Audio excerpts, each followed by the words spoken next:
Good morning again. I'm Vanessa Graffi with the Office of Student Services and the Faculty of Education, and thank you for joining us. We are going to spend the next 40 to 45 minutes sharing a bit about the plans for EDST 499 for the coming year, September through to April. All of you were invited because you should have completed EDST 3999, many nines in it, and now we're going to go forward to the last IEC that's part of the BA program. Today I have with me Dr. Celia Popovic, Associate Professor. She's going to speak about one of the opportunities for the 4999, and we also have Dr. Susan Winton, our Undergraduate Program Director, who will be here to answer any questions that you may have. I also have some of my team. I will quickly scroll, see who I have on my team joining me. I have Vanessa Alonzi, who's with us. Vanessa's actually a BA Ed Study student who's just finishing up her program, and she's now juggling the Bachelor of Education program. I also have Shelby Crawford. Those of you who've come to our counter at 128 Winters College, last year and the years before, you would have seen the friendly face of Sering at the counter. She's gone off to a different position at York, and I am so happy to welcome Shelby Crawford. She is now our frontline reception service representative. There's her title, and she'll be here to support you when we are back on campus and seeing you at the counter, answering phones. But right now I have her juggling all the wonderful emails that are coming into OSP at edu.yorku.ca. So welcome, Shelby, to the team. We have Rachel Claudman. Rachel Claudman is also a graduate of the BA Educational Studies program. She too is in her BED program now. And Rachel's going to tell you a little bit about her experience in EDST 499 this past year. So she'll come into the session a little bit later on. And then, as I shared, some of my team will be trying to jump in and join us. I know we do have advising today for our current students, so we'll see who comes and says hi. So I want to remind all of our BA students that there is the Degree Progress Report, the DPR, that you have access to.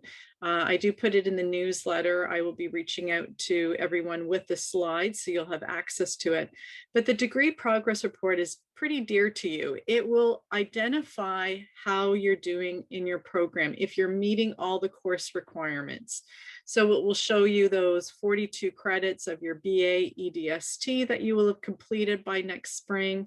It'll show if you've completed that natural science, the humanities, the social science, where your electives sit, and of course, the courses to meet the 3,000 and the 4,000 upper year requirements. So please take some time to look over the Degree Progress Report.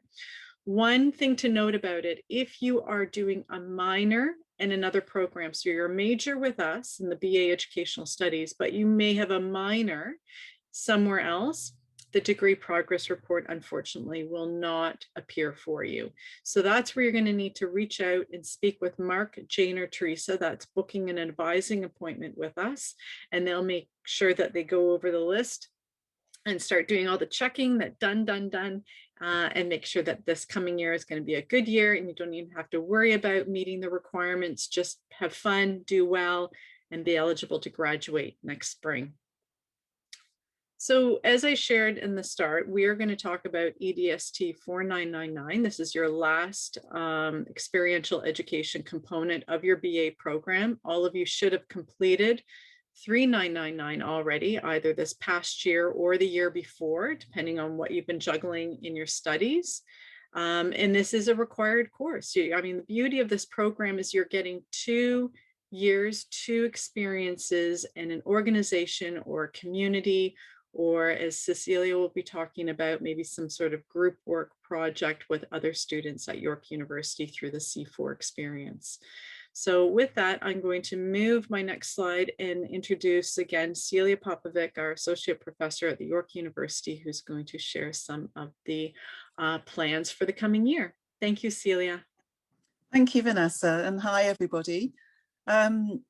I might be a very old woman now. Well, I am a very old woman now, but I can still remember very clearly how I felt going into my final year of my BA, which was in English and American Studies, and just having absolutely no idea what would come after that final year. So that's been on my mind ever since, because it was such a kind of, oh my Lord, what happens next feeling. And luckily for me, I found myself in a career that I absolutely love, and has ended up with me actually moving to a different country. So I started out in the UK, and I've been here in Canada very happily at York since 2011. Anyway, why am I mentioning all that? Well, when thinking about the 4999, and as Vanessa said, this is a required course, I had that sense in mind of this is a launching pad to the next, the next phase of your lives, and that's hugely exciting. But it can also feel a little bit step into the unknown for some of you. Some of you may be very, very clear about what you want to do next. Many of you I know either have taken or will be taking the BEd and want to go into school teaching, K-12 teaching, which is great. But what we want to do with the 4999 is give you the opportunity to explore other opportunities that a BA in Educational Studies opens up for you. And they are many and varied.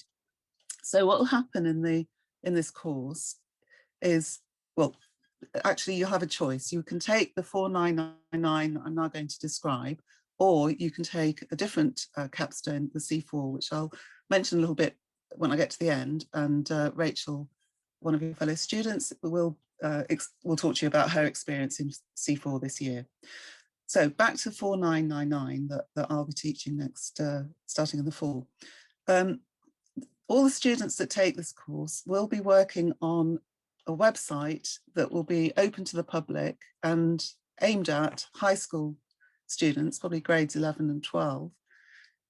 The purpose of the website will be to explain to those students, what sort of careers people can go into if they take a BA Educational Studies. Now, it doesn't mean that we will cover absolutely every possible career that one could go into, but we will explore a number of different ones. So you as a student on this course will take part in a number of projects. I'll explain the detail, well, a little bit more information about it shortly, but the big picture is you'll take part in 3 different projects over the course of the two semesters. And in doing that, each project will engage you, and it will involve you in interviewing people who are already doing whatever that job is, finding out about it, and then in a group with 4 to 6 other students, creating some resources that will all go onto this website for future, for the use of high school students. So Vanessa, if you could just move me along to the next slide, please. So yeah, so I just have to move my screen so I can see my own slide. There we are. So what does it look like? Well, as I say, over the 2 semesters, you will take part in, you'll complete 3 different projects. Each project will look at a different type of area of work. So it might be, it could be a high school teacher, it could be a primary, early years teacher, it could be a college or university professor. It might be somebody who works in a government department writing education-related policy. It could be somebody who works in a multinational company running training courses, for example. So there's a huge range of different careers out there. You choose which ones you want to investigate. And then, as I say, part of the work is individual. So on your own, you will be put into connection, you'll be put in touch with somebody who's doing that job, and you will interview them.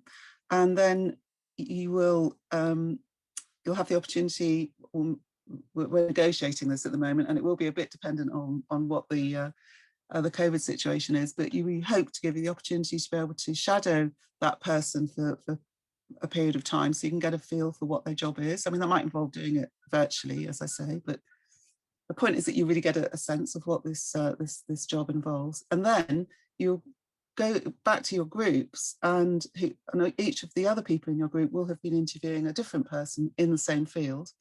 And then between you, you'll decide on what you want to create to put onto the website. So it's some sort of resource that you will make, which will be of use to the high school students. Okay, so yeah, so that's individual and teamwork involved. And over the year, because you'll be engaged in 3 different projects, you may work with the same people. It just depends how it falls out. But each group will reform. There'll be a new group each time that you work in. So you're unlikely to be working with a lot of the same students all through the year. So you get a chance to meet and work with more of your friends and colleagues. So yeah, you research the potential career path that you're looking into. You interview them, and then yeah, and then you shadow them. Sorry, Vanessa, you were quite right. You can go ahead. Okay, so you share the findings of your interviews with each other. You create the guide, and then when you've created the resource, this is all going to go onto the website, as I say, and 3 times during the year we'll have presentation evening, or not evenings because it'll be in the daytime, but presentation events where you can share what you've worked on with not only with each other and with me, but also with the people that you interviewed. They'll be invited to come as well and to give you feedback as appropriate. So that means that not only are you sharing the work, you're also getting to hear about all the other career areas that your fellow students have investigated. So by the end of the year, you will just have this massive knowledge of all of many, not all of them, but of many different career paths that you can take. So I think, was that my last slide? Kind of. Thank you. So yeah, so as I say, you get the benefit of exploring all these different areas, but you're also contributing to a live website that will be used by real students. So there's a sense of immediacy in there. You learn about the careers that you researched, but also those that your fellow students researched. And perhaps most importantly, and I should really have said this at the start, this is a capstone course. And so by doing all of this, or in the course of doing all of this, you are going to be encouraged very much to reflect on your experience to date in the BA. So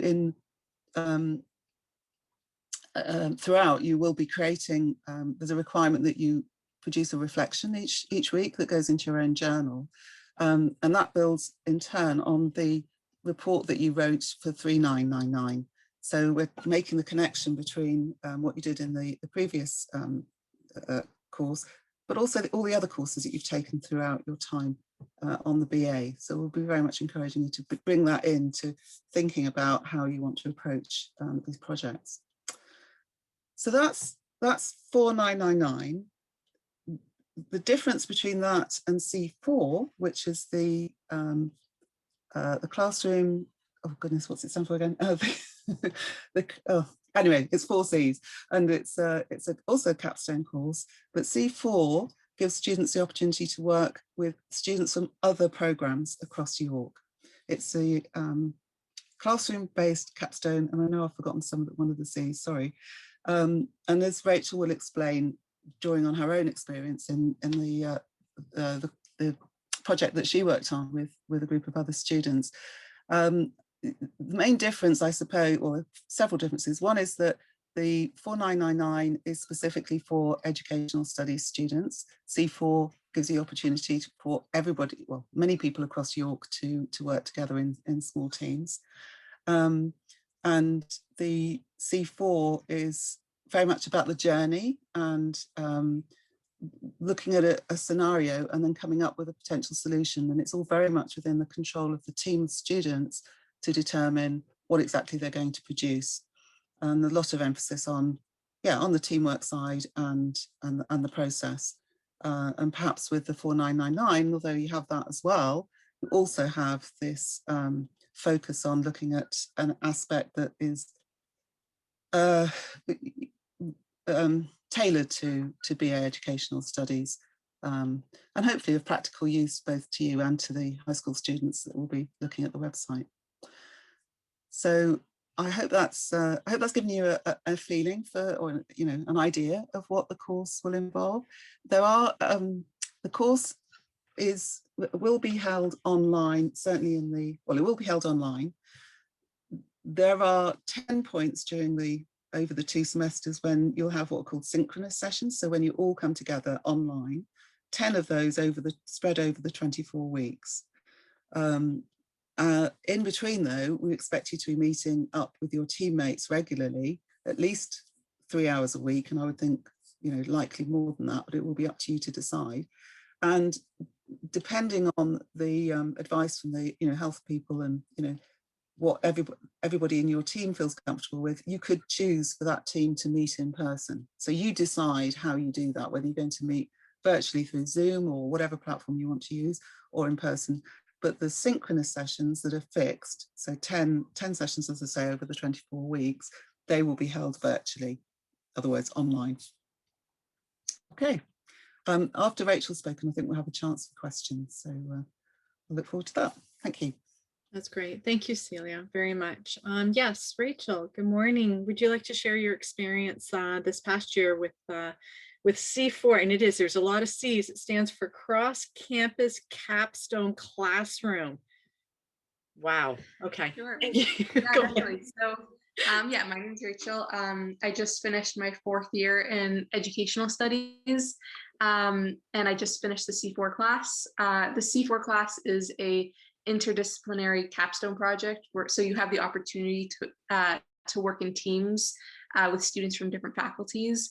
And then in addition to working on your specific project, the course really focuses on how that interdisciplinary element is crucial and encourages you to reflect on your own strengths and weaknesses and your expertise and what types of things you enjoy. So there's a really reflective element to the course. So overall, you meet once a week for 3 hours for this class. A lot of that time you are given to work on your project. And then additionally, you're encouraged to make a decision as a team when you also want to meet. So for example, my team met for a couple hours on another day, but that decision is made by your team. And so like you're going to hear me say a lot, it's very team driven, and your team basically decides the path you want to go on. So at the beginning of the year, the way this works is at the beginning of the year, you're given a long list of different projects, so questions that you want to work on throughout the year to answer. And you decide what you're interested in. And then based on that decision, you're put into groups with people from who's interested in that project. So I'm going to talk a little bit specifically about my project, just to give you guys an example of what one of those projects is like. So the project I was working on asks, how do we collect, curate, and make accessible stories that are non-colonial in form? So that means it doesn't follow a beginning, middle, and end, or a hero's journey, or a conflict-based arcs, so that we can share those structures in our workshops with students in grades 3 to 7. And so we spend a lot of time taking apart that question, asking things like, what does a non-colonial story form even mean? And we were allowed to rethink the question and reword it if we needed to, based on what the research indicated. And so we were able to make our own path. And by the end of the project, we created a website that listed a bunch of non-colonial story forms with example stories that are age appropriate, and we made it accessible for different people. And so working with students from different faculties, you're really able to kind of become the expert of your own program. So I was kind of like the education expert within the group, and each of us were our own experts. So within my group specifically, there were 2 of us from educational studies. There was someone else who was in law and society, and he, was really the expert on how to use these stories, what copyright issues might there be with using these stories and putting them on our own website. There was someone who majored in English and professional writing, so she had taken courses on story forms and how stories work. There was someone in media arts, and she, had knowledge on creating a website, creating videos for our projects, things like that. And there's also someone in international development studies. So he knew a lot about colonialism, pre-colonialism, post-colonialism, and how that might affect stories. An example of how I was able to take something was, I remember back in EDST 3999, I had a placement at Young People's Theatre, and one of my tasks was going through their workshops and connecting it to curriculum expectations, because I had discussions about how if they want teachers to use those activities, a great way to do that is to include the curriculum expectations for them. And so in our discussions with the team, I was able to say, if we're going to make these lesson plans and activities that we put on our website, we should also spend a lot of time looking at the curriculum and connecting it to those curriculum expectations. And people from other programs don't have that background knowledge to know that that's something that teachers might be interested in having. So you're really able to think back to past courses and apply it to a real problem. That it's nice to be able to bring that all together. But just overall, it's for each team. There are no two teams that have the same experience because it's extremely team driven. So that was my personal experience. I know people had different experiences because your team decides, your time frame, how you want things to work out, all that sort of stuff. And I guess I just ended off by saying that for me, the biggest strength of C4 was that interdisciplinary element where I was able to learn more about my own program through kind of discussing it and saying things out loud to people who don't have that experience. And so I feel like I learned a lot from that. Yeah. Thanks. Great. Thank you, Rachel, very much.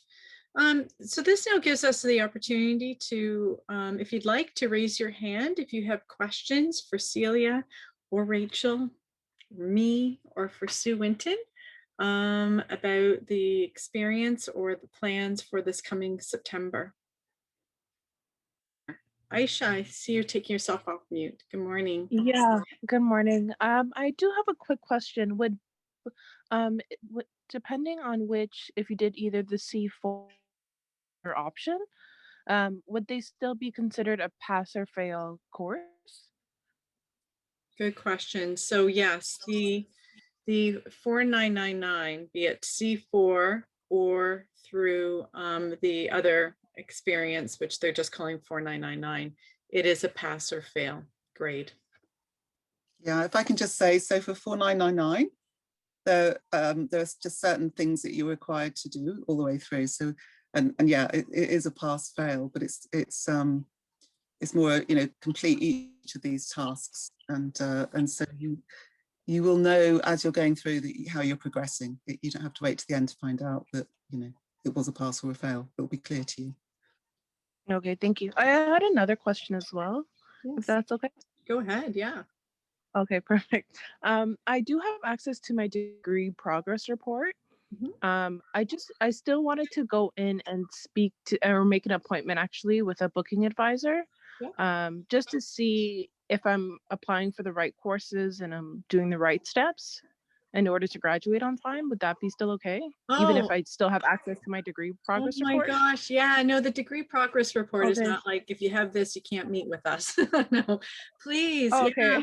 okay. Please come and visit, book an appointment. Mark, Jane, Teresa, they're offering the advising if you'd like through Zoom, so you can stare at each other, or they can do it by Okay. ring-a-ding phone call. Of course, we're all working from our homes still remotely, but yeah, so friendly reminder where to book an advising appointment if you want to check in with us. So the Faculty of Education website, then current student, because that's what you all are. Then when you get to current student over on the right-hand side, you'll see a handful of options to gather information. And one of them is advising. So select that. You'll log in with your Passport York. We offer advising all day Tuesdays and all day Thursdays. Please do. Yeah, come in and say hi. Okay. Love to see you. Okay, perfect. Okay, thanks, Aisha. Good morning, Sydney. How are you? How are you? I'm good. Good to see your name. Hello. I just wanted to mention, I sent you an email, I believe, a week and a half ago. I'm not sure if I sent it to the correct email or you just haven't had a chance to look yet. But I just wanted to put it out there just so you know. Okay. Unless I can like send it again or something. Yeah, send it again. I'll have a little look as well, but send me your question again. Perfect. Okay, thank you so much. You're welcome, Sydney. Have a good day. There you go. Is that great? These info sessions, you can find me. Any other questions? To help, the newsletter, the June newsletter will be coming out, end of next week, mid next week. So please make sure you check on the monthly newsletter that me and the team create. My plan will be able to share what EDST courses are going to be offered for the fall winter 21-22 session. Remember, it's not all about our EDST courses for you to map into your program. You do need to take a minimum number, which is 42 credits, but do explore courses outside of the Faculty of Education. That's what sort of makes your BA program enriched and unique and compared to somebody else. Most of you should have your enrollment appointment, or when your session opens up, around the beginning of July. I think July 6th is the first day that the university is going out. So I would hope that sometime in that week, you'll have your date. You all should be enrolling in EDST 4999. Be it, it's going to be a C4 experience or it's going to be the other experience, but you all need to enroll in that. And then after today, I'll be in more discussion with Celia and Sue Winton, and we'll send out additional information probably in July about which one you are wanting to select, which direction you want to go in. Okay, so this is not the last that you'll be hearing from me and the team. We'll keep you informed. Jennifer, good morning, Jennifer. Good morning. I have a question. So I know both options fall under 4999, but are the enrollment code different? No, it's going to be the same. There's probably a number of sections. Right now, I haven't been told if section A means this or section B means that. But that will come out with my communication to you probably, or to everybody end of June, early July. But right now, not that I've heard of, but you know, things can change over the next few weeks. Okay, thank you. Vanessa, can I Go just ahead. add one?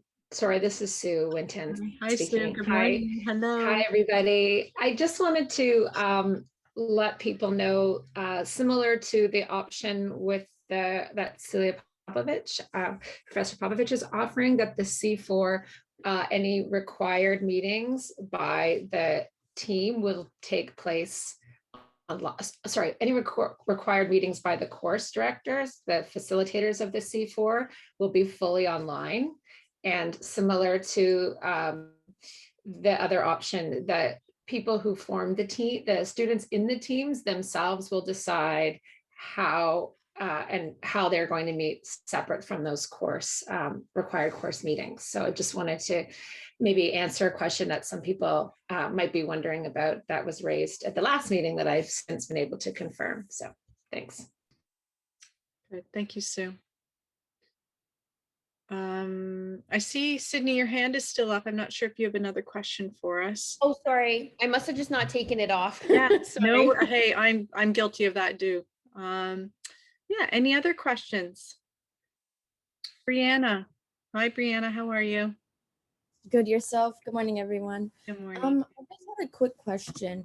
I'm sure everyone experiences this if they're in the educational studies, but sometimes when we try to enroll in courses, I know I've experienced it in like my first, second, and third year. Sometimes it's hard for us to get into courses that aren't our major. Is there something that we can tell them that, like, oh, we need to take a course, we need to take so many courses like outside of our major or something that will allow us to get into these courses? It's a good question, Brianna, and I'll be honest. So, and Rachel and Vanessa Alonzi are probably smiling. It was a bit of a tricky spot for us when we first started the BA program. After about 2018, the faculties at York University do now understand that the BA Ed Study students can explore and enroll in courses outside of our faculty. What happens, and it shouldn't just be an EDST student situation, just happens, is that usually around the enrollment time, courses outside of your major can sometimes be blocked because the spots are first reserved for those in the major, right? So I think of myself in my days of anthropology and trying to jump into geography or a native studies course or something like that. I always found that it was a bit of a tricky spot. But then a week later, after most of the students in geography or English had already done their enrollment, those additional seats may open up.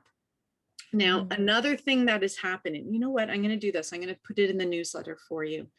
We, as the advising community at York, the faculty lead, we'll call us managers, have actually got a site now where students, so let's say, Brianna, you want to jump into a history course, but you're trying to get into the 3000 and keep saying reserved, reserved. We now have a link where you can actually email the history department directly and share with them, hi, I'm interested in this course. And then the history department will let you know and say, oh, sorry, this course requires you to have had a 1000 level history, right? Sometimes there's little hidden rules that we're not always catching on to. So my answer is you should be able to access courses, but there could be some rule sets before the door really opens to you. But I've already noted it. I'm going to make sure that I share the link of emails for all the courses that you can reach out to try and get yourself into a class. Okay, great. Thank you so much for that. Thanks, Brianna. Good question. Thank you.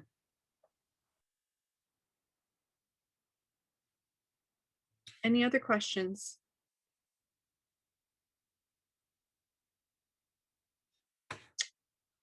Well, this was a quicker session. Thank you so much for coming out this morning. And a big thank you to Dr. Popovic and to Sue. Thank you for jumping in.